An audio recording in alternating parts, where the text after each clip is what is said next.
You know, in the Quran, Allah subhanahu wa ta'ala does not mention love when it comes to husband and wife. Doesn't say love, doesn't say hub.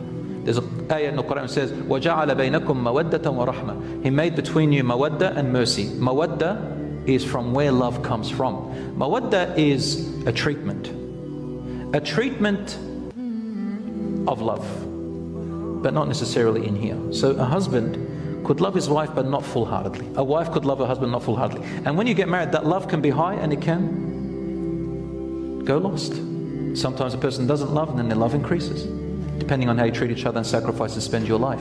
But there is something called mawadda. It is when you love to see your spouse happy and closer by your actions that you do, and you be selfless and try to grow together. But it has to be mutual. So Allah says mawadda and rahmah. Rahmah means mercy. And from there comes love. And I wanted to emphasize that because some people, I think too much Hollywood, too much Netflix, too many romantic movies, too many books, too many social media where they talk about love, and really honestly a lot of them don't know what it is. So they say, I don't love you anymore, bang. 6 weeks later they're divorced. Why? I just don't feel it. Subhanallah. Marriage is not just based on that, because love rises and falls. And I know that they've put it into our brain, love, love, love, yeah. But the ultimate love is only for Allah. Nobody can love someone with all their heart. Nobody even loves themselves with all their heart. Do you divorce yourself from yourself? No. You try to nurture it, inshallah. Especially if you have children. Nurture it. Grow it together. You will never love everybody with all your heart.